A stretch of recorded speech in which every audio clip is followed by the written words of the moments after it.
히브리서 11장 31절 한 목소리로 같이 읽겠습니다. 히브리서 11장 31절입니다. 믿음으로 기생 라합은 정탐꾼들을 잘 대접하여 하나님께 순종하지 않은 자들이 죽임을 당할 때 구원을 받았습니다. 다시 제가 한번 읽습니다. 믿음으로 기생 라합은 정탐꾼들을 잘 대접하여 하나님께 순종하지 않은 자들이 죽임을 당할 때 구원을 받았습니다. 우리는 히브리서 11장을 통하여서 아벨, 에녹, 노아, 아브라함, 사라, 이삭, 야곱, 모세 등등의 많은 하나님의 사람들이 어떤 믿음의 소유자인가를 지금까지 상고하고 있습니다. 그런데 오늘 함께 읽으신 본문에는 지금까지 우리가 생각했던 이미지와 다른 한 사람이 등장합니다. 그 사람은 이방인입니다. 선민이라고 자부하는 이스라엘 백성들과 전혀 상관없는 자입니다. 여자입니다. 더군다나 기생입니다. 한글 번역의 기생이란 말은 엄밀히 말하면 매춘부, 창녀로 표현하는 말이 더 적합한 말입니다. 이 여인의 이름은 라합인데 성경에 처음 등장할 때만 해도 도덕적으로 가장 불미스러운 대명사의 이름을 가지고 있었습니다. 인간적으로 봤을 때 이만큼 가련하고 불쌍한 여인이 어디 있겠습니까?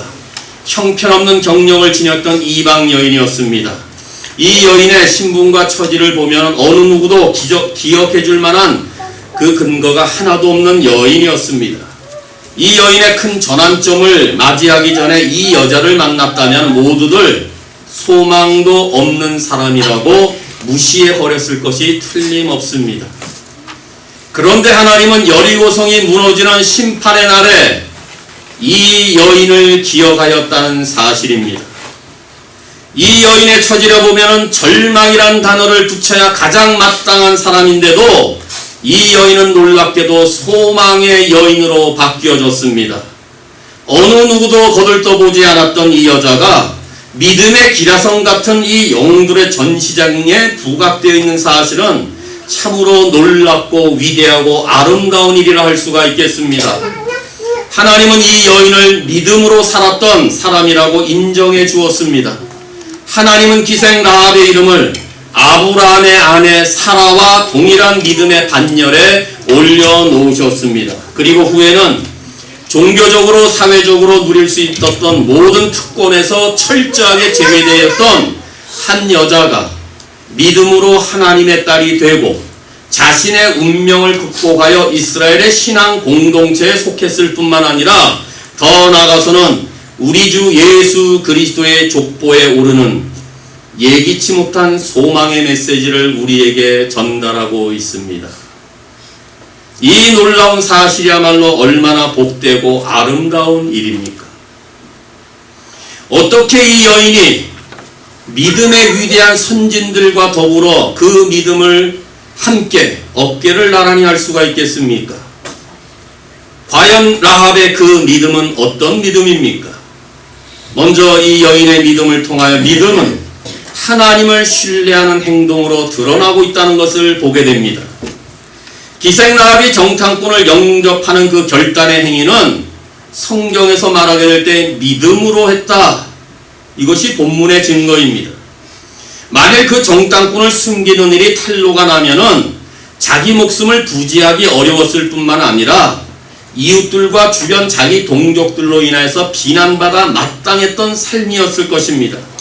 그런 위험에도 불구하고 과감한 결단을 하도록 만드는 것, 그것은 정탐꾼들의 하나님을 신뢰하는 믿음이 이 여인 속에 있었다고 성경은 증거하고 있는 것입니다. 다시 말하면 하나님을 신뢰하는 이 여인의 믿음이 정탐꾼을 숨기는 행동으로 드러났다고 오늘 본문은 말합니다.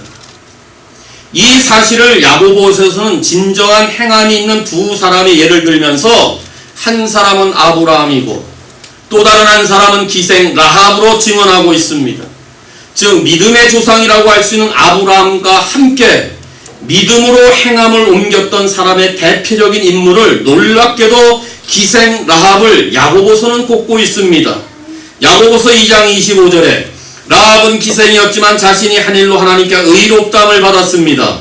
그녀는 이스라엘의 정탐꾼을 그녀의 집에 들여 다른 길로 도망갈 수 있게 도와주었습니다. 라고 증거하고 있습니다. 왜 믿음의 대표적 인물로 아브라함만 나오지 아니하고 이방 여인이었던, 그것도 천한 직업을 가졌던 기생 라합의 이름이 나왔을까요?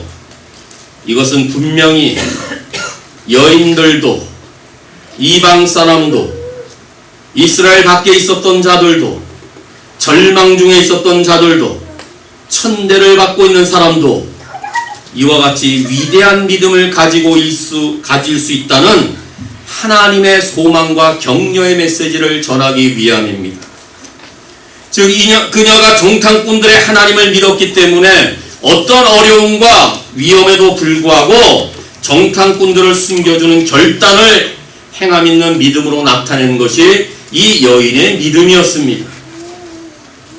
우리는 이 본문에서 라합이 우리를 깜짝 놀라게 합니다. 어떻게 이 여인이 이런 믿음의 사람의 반열에 끼었을까? 이 여인은 놈을 팔아서 돈을 벌어 했던 부도덕한 여인이었습니다. 이스라엘의 정탐꾼들을 고발하면 큰 보상이 따를 수 있는 것이 틀림없는 시대였습니다. 하지만 이 여자는 그렇게 하지 않았습니다. 정탐꾼들을 숨겨주며 위험을 무릅쓰면서까지 동족의 관리들에게 정탐꾼을 찾으러 왔던 왕이 보낸 신하들 앞에서 거짓 정보를 흘려버렸습니다. 그리고 정탐꾼들의 생명을 살렸습니다. 왕이 보낸 사람들은 이스라엘의 정탐꾼들이 이미 라합의 집에 들어간 것을 알고 왔던 것입니다. 만약 정탐꾼들이 이 성을 나간 후에 왕이 보낸 이 사람들이 그를 찾다가 못 찾으면 다시 돌아와서 라합을 추궁할 것이 분명한 것입니다. 그런데 라합은 오히려 정탐꾼들을 보호하기 위해 거짓말을 하면서까지 그들의 목숨을 살렸습니다. 이 부분에서 라합의 거짓말을 굳이 정당화하려고 애쓸 필요가 없습니다. 목적이 선하면 거짓말이 괜찮습니까? 그렇지 않습니다. 사드락과 메삭과 아벳느고도 거짓말을 했더라면 형벌을 피할 수도 있었을 것입니다. 그들도 아마 속으로 목적이 선하면 어때? 라고 주장할 수도 있었을 것입니다. 하지만 진리보다 선한 것은 없습니다. 거짓말로는 결코 진리를 옹호할 수 없습니다. 그래서 사드락과 그의 친구들은 진리를 말했습니다. 그리고 그 말을 하게 될 때 하나님을 영화롭게 할 기회로 삼았던 것입니다. 진리를 말해도 하나님께서는 극렬한 풀무 속에서 그들을 구원하실 능력이 있었습니다. 이와 마찬가지로 라합이 거짓말을 하지 않았다 할지라도 하나님은 이 여인과 정탐꾼을 능히 보호할 수 있었다는 말입니다. 하지만 이 본문을 보면서 라합과 관련된 이야기의 초점은 거짓말이 아닙니다. 성경은 거짓말을 칭찬하지 않습니다. 거짓말을 죄로 간주합니다. 더군다나 라합은 윤리적으로는 칭찬받을 만한 인물이 되지 못합니다. 그녀는 윤리라고 눈을 씻고도 찾아볼 수 없는 부패한 사회 속에 살고 있었습니다. 거짓말은 그녀가 속한 사회 속에서 일반적인 일이었습니다. 특히 이 여인의 직업을 고려한다면 더욱더 그럴 만한 일이었습니다. 문제의 초점은 거짓말을 했느냐 안 했느냐 이것이 아니라 이 본문의 초점은 라합의 믿음입니다. 중요한 것은 이 여인이 믿음으로 행동의 본을 보여주었다는 데 있습니다. 이 여인의 믿음은 마치 갓 태어난 어린아이와 같은 아주 지극히 연약한 상태에 있었을지라도 그 믿음을 바로 실천으로 옮겼다는 데 오늘 본문이 초점을 두고 있습니다. 그래서 성경은 믿음으로 라합은 정탐꾼을 잘 대접했다 이렇게 증거하고 있는 것입니다. 믿음으로라는 단어가 들어가는 것입니다. 이 말씀은 그들을 숨겨주었을 뿐만 아니라 숨겨줌과 동시에 정탐꾼들의 사명과 목적에 동의했다는 것을 말합니다. 더 나아가서 라합은 자신의 미래를 정탐꾼의 하나님에 온전히 맡겼다는 말을 말합니다.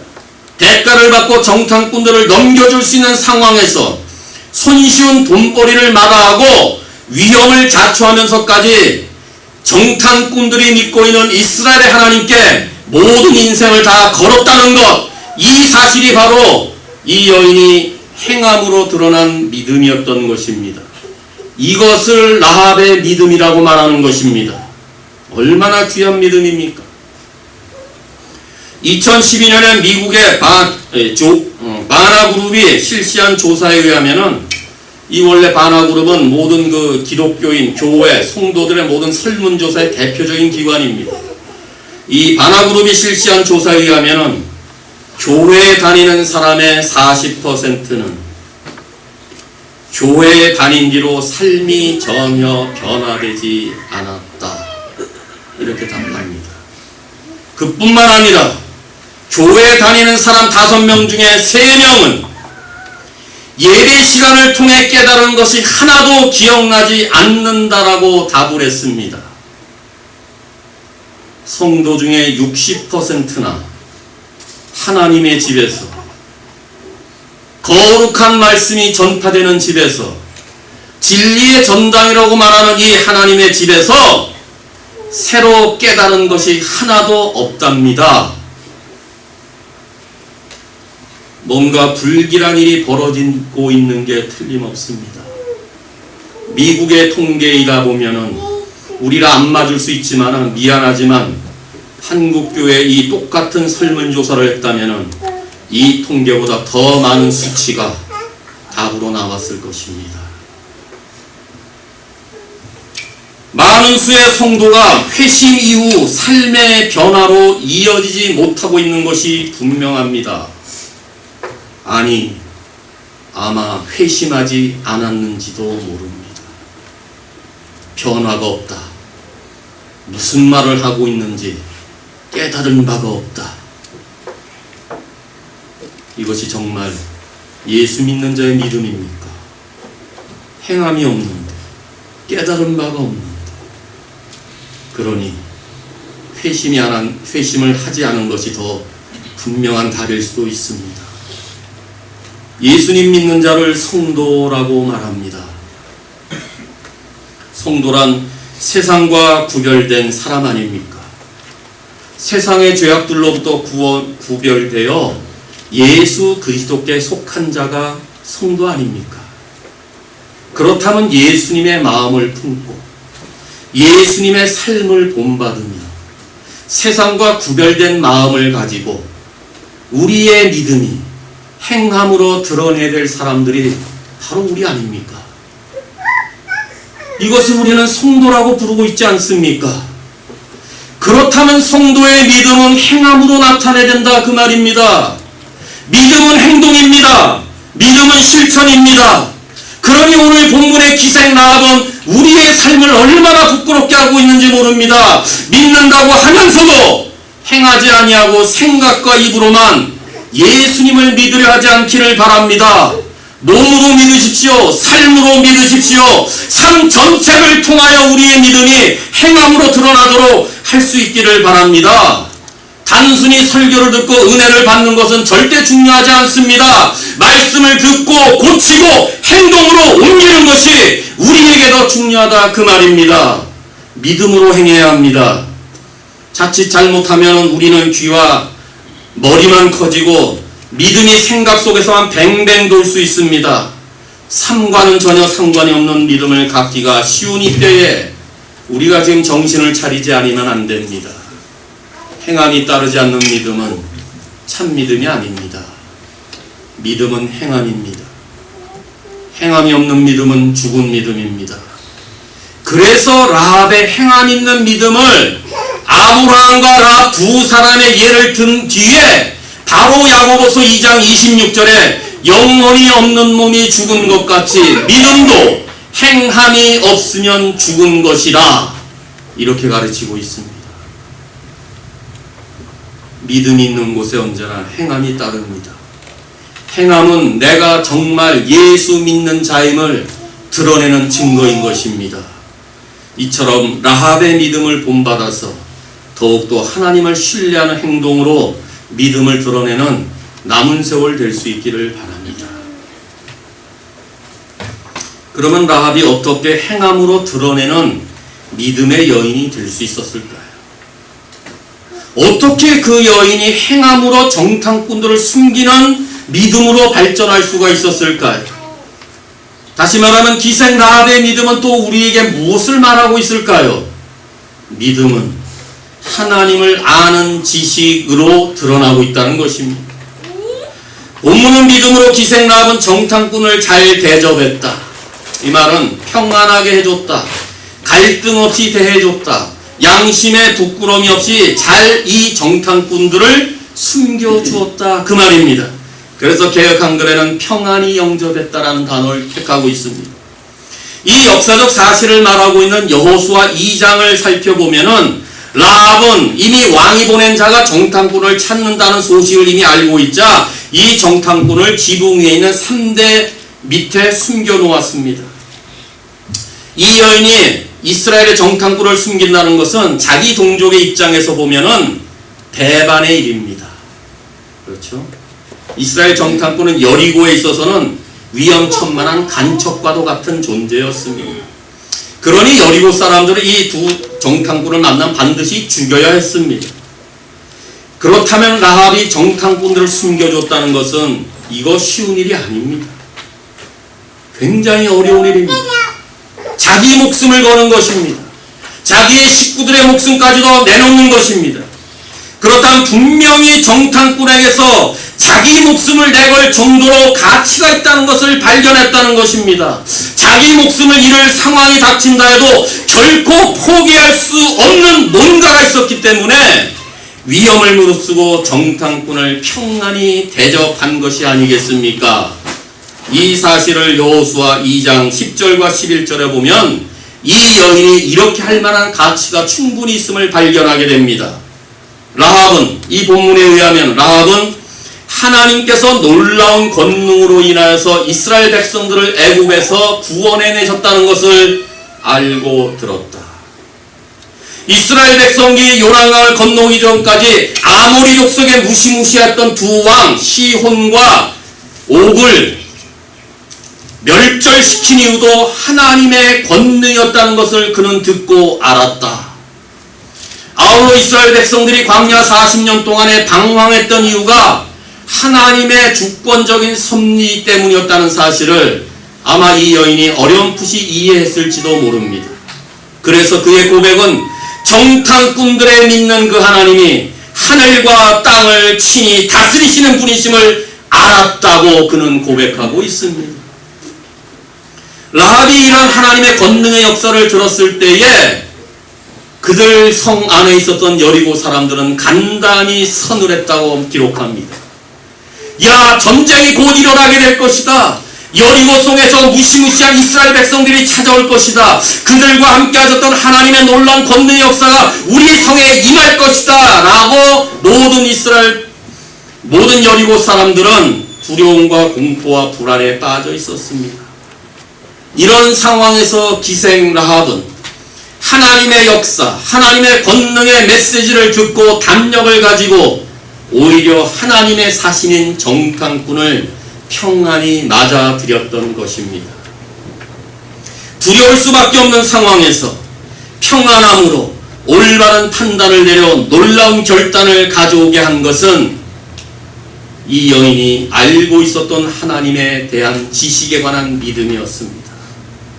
이걸 보면 라합의 두려움은 건전한 성격을 띠고 있습니다. 이러한 두려움은 여호와 하나님이 유일한 참 하나님이심을 알게 하는 확신을 심어준 것입니다.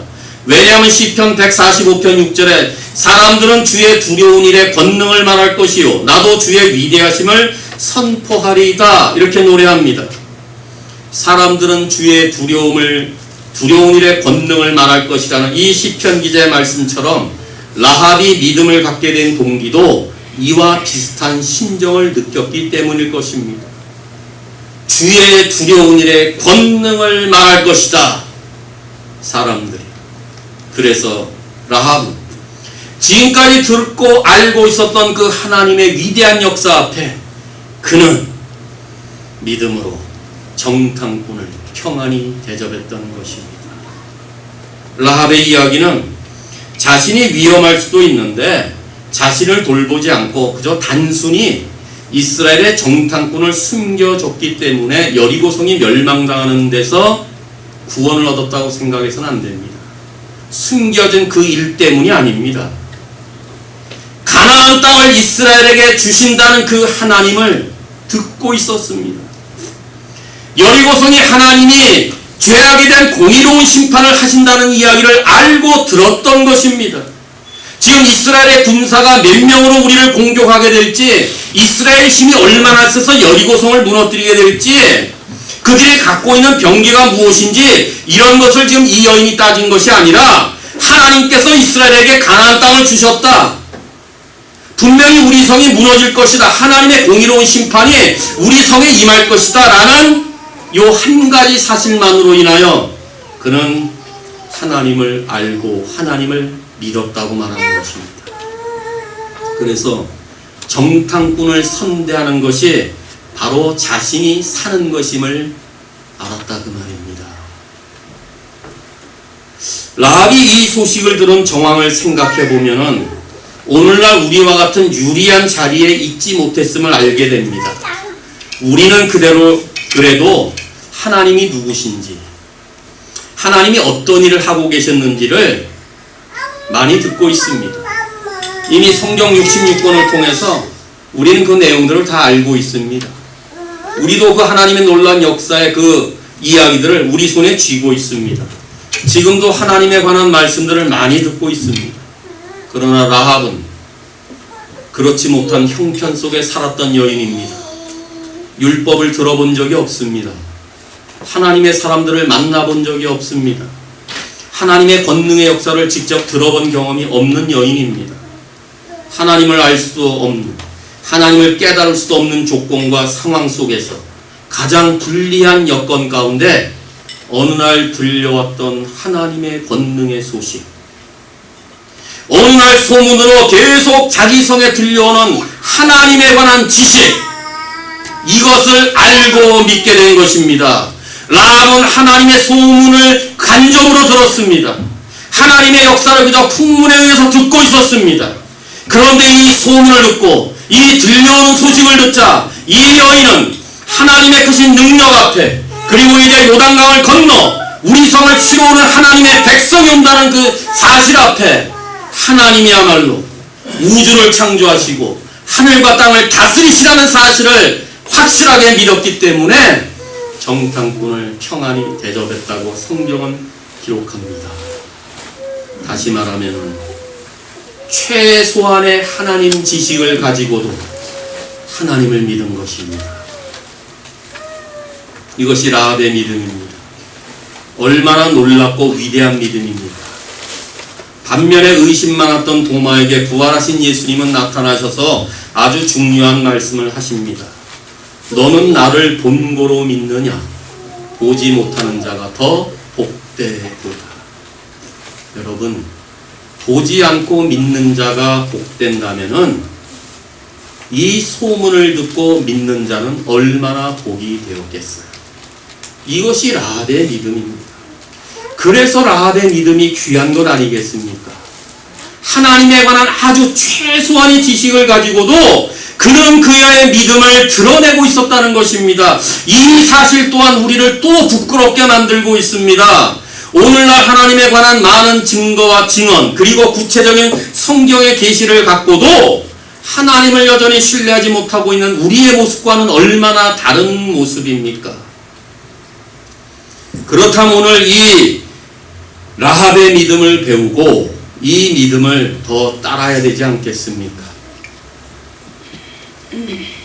하나님을 아는 최소한의 지식을 알았던 여인, 이 여인이 그저 하나님을 배운 적도 없고 하나님에 관한 말씀 들은 적도 없었던 이 여인이 조그만 지식 하나 가지고 이 여인과 그의 가정이 심판날의 구원을 받았죠. 반면에 하나님을 아는 지식이 하나도 없어 하나님께 불순종했던 여리고 사람들은 다 죽었다고 말합니다. 하나님을 아는 지식이 없으면 이처럼 망합니다. 후에 타락한 이스라엘 백성들이 결과적으로 망한 이유는 무엇입니까? 예배가 없어서요? 율법이 없어서요? 할례를 받지 않아서요? 예배를 안 드려서요? 제사를 안 드려서요? 그게 아닙니다. 선지서들의 일관적인 평가는, 그들의 멸망은 하나님을 아는 지식이 없어서 망했다, 이렇게 가르칩니다. 따라서 조그만 지식을 가지고도 심판날에 구원을 받았던 그 여인의 믿음, 이 믿음을 본받는 가운데 남은 세월 동안 여호와를 알되 힘써 여호와를 아는 지식에서 정말 잘할 수 있기를 바랍니다. 하나님에 대한 최소한의 소문을 듣고도 하나님을 믿었던 이 여인처럼 더욱더 우리 모두는 하나님을 신뢰하고 하나님을 온전히 알아가는 지식의 사람들이 되어 우리의 믿음을 하나님 앞에 온전히 드러낼 수 있기를 바랍니다. 그렇다면 기생 라합이 믿음의 영웅들의 반열에 오르게 되어 그 믿음을 인정받을 수 있었던 그 근본적인 원인은 과연 어디에 있었을까요? 이 여인의 믿음은 과연 어디에서 기인하는 것일까요? 당시 여리고는 곧 심판을 받을 예정이었습니다. 그곳 사람들은 도덕적으로나 영적으로 오랫동안 타락의 길을 걷는 바람에 심판을 돌이킬 여지가 조금도 없었습니다. 죄악이 관영한 땅에 하나님께서 기다리다가 이때 창세기부터 계속 가르치고 있었습니다. 그래서 하나님이 그들의 사악함을 보시고 그것을 완전히 멸절하기로 결정하셨을 때도 역시 라합이라는 이 여인, 스스로 타락한 인생을 살면서 저지른 죄의 대가를 남김없이 치러야 마땅했던 여인이었습니다. 여리고성이 무너지게 될 때 이 여인도 함께 무너지는 것이 마땅했었습니다. 그렇다면 이 여인이 하나님의 은혜를 받을 자격이 전혀 없었던 여인입니다. 그런데 이러한 여자가 여리고성이 무너지게 될 때에 자기의 수많은 동족들은 다 죽음 가운데 놓였지만은 홀로 구원을 받았다고 말하는 것이 성경의 진술입니다. 그것도 히브리서 기자는 라합 이름 앞에 기생이라는 호칭을 다시 사용하면서 기생 라합은 이렇게 씁니다.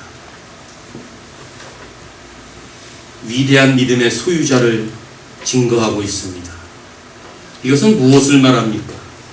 기생이었던 여인이, 몸을 팔고 생계를 유지했던 여인이, 타락한 세상 속에서 여전히 타락한 삶을 살았던 이 여인이 어떻게 히브리서 기자가 평가하는 대로 믿음으로 기생 라합이 순종하지 않는 자들이 죽임당할 때 구원을 받을 수가 있었습니까? 기생 라합이 믿음의 영웅들의 반열에 오르게 되어 그 믿음을 아직까지도 인정받을 수 있었던 그 원인은 하나님의 절대적인 은혜에 기인한 것임을 말합니다. 이것밖에는 달리 설명한 방법이 없습니다. 하나님의 은혜 외에는 다른 것으로 설명할 이유가 없습니다. 그러므로 믿음은 하나님의 주권적인 은혜로 기인하는 것임을 오늘 본문은 가르치고 있습니다. 은혜가 무엇입니까? 값없이 주어지는 혜택입니다. 구원은 그래서 하나님의 선물을 말하고 있습니다. 라합이 하나님의 은혜와 하늘의 복을 받기 위해서 한 것은 아무리 생각해봐도 하나도 없습니다. 그런데 구원을 받았습니다. 그래서 이걸 은혜라고 말하는 것입니다. 구원받을 자격이 있어서 구원받은 사람은 우리 가운데 아무도 없습니다. 그래서 바울은 나의 나된 것은 하나님의 은혜라고 말하는 것입니다. 생각해 보십시오. 죄와 허물로 죽었던, 그래서 심판받아 마땅했던 내가 어떻게 이렇게 하나님의 자녀로 부름을 받아 구원을 얻을 수가 있었단 말입니까? 어떻게 우리 모두가 이 자리에 함께 섰으며 어떻게 하나님의 거룩한 백성으로 칭함을 받게 되었고 오늘도 우리의 입술을 열어 나의 하나님, 나의 구원자이심을 찬양하며 그 하나님을 어떻게 아바아버지라고 부를 수가 있었겠습니까? 우리가 한 일이 과연 무엇입니까? 우리가 그만한 자격이 있었습니까? 아닙니다. 전적인 은혜입니다.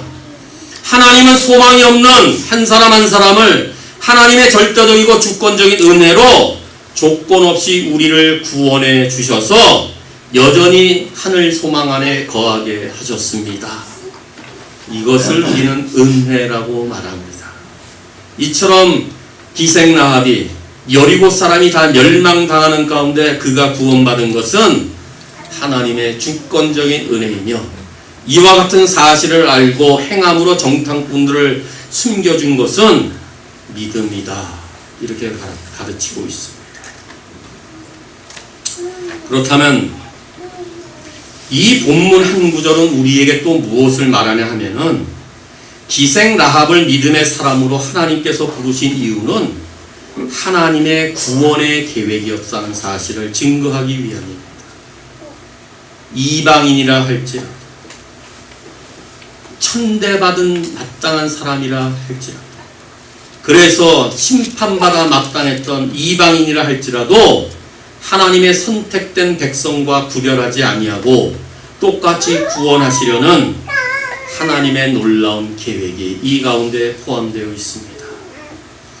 라합이 자기 나라를 배신하고 이스라엘 편에 선 것은 하나님을 믿었기 때문이며 하나님의 구원의 약속을 신뢰했기 때문입니다. 가나안 땅을 이미 주시기로 약속하셨던 그 하나님을 믿었기 때문이며 가나안 땅의 멸망은 이미 기정적인 사실로 확정되었기 때문에 내가 이 자리에서 구원받을 수 있는 것은 정탐꾼의 하나님을 믿는 것밖에 없다는 그 믿음. 그래서 이 가운데는 하나님의 구원의 계획이 이스라엘 밖을 떠난 이방인들에게도 전달되고 있다는 메시지를 증거하기 위함인 것입니다.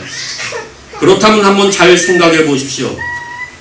여리고에 있었던 사람이 이스라엘의 정탐꾼을 죽이려 하는 것은 하나님께 순종하지 않는 일이 되는 것이고 가나안 땅을 이미 이스라엘에게 주었다는 사실을 알아 정탐꾼을 영접한 것은 하나님께 순종한 것이라 그 말입니다. 그래서 본문이 하나님께 순종하지 않는 자들이 죽임을 당할 그때에 라합은 구원을 받았다고 말하는 거예요. 이스라엘의 정탐꾼을 죽인다는 말은 하나님께는 불순종이고 그들을 살려준다는 것은 하나님께 순종하는다 그 말이에요. 구원의 계획이 이미 이 가운데 있는데 구원을 베풀어 주신 하나님을 불순종하여 그 구원을 베풀어 주기로 약정하고 들어왔던 정탐꾼을 죽이는 것은 하나님께 불순종하는 것이고 그들의 하나님을 믿고 그래서 정탐꾼을 살려주는 것은 하나님께 순종하는 것이라고 본문이 말하는 것입니다. 그래서 여호수아 6장 25절에 라합 한 사람으로 말미암아 온 가족 전체가 목숨을 건지게 되었다. 이렇게 말합니다. 그래서 다시 말씀드리지만은 하나님께 순종하지 않는 자들이 죽임을 당할 때 라합과 그의 가정은 구원을 받았다. 이것이 히브리서의 증거입니다.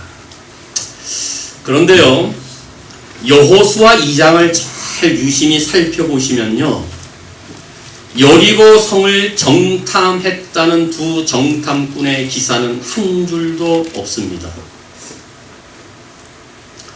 민수기에서 여호수아가 12 정탐꾼을 가나안으로 보내게 됐을 때 정탐했던 기사는 아주 세밀하게 정황 보고를 잘 해놓고 있습니다. 그런데요, 두 정탐꾼의 보고가 여호수아 2장에는 이런 방구의 기록도 되어 있지 않습니다. 오로지 라합이라는 기생집에 유숙했다가 탈출했다는 것이 여호수아 2장의 유일한 기록의 방법입니다. 그렇다면 이것은 무엇을 말합니까? 라합에게 구원을 주시기 위한 하나님의 섭리가 있었다는 것을 말하기 위해서 기록하고 있습니다. 결국 믿음으로 라합이 정탐꾼들을 영접한 행위를 통하여서 이방 창녀에게도 은혜를 베푸시고자 하시는 하나님의 구원의 계획을 말하고자 하는 것입니다.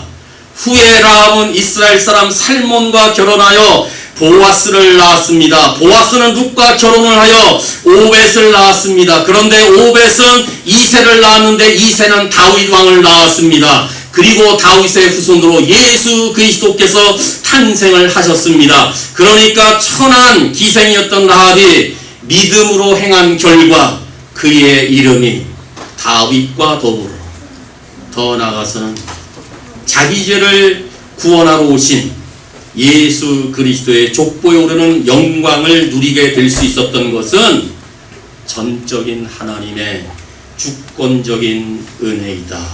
이걸 말하는 것입니다.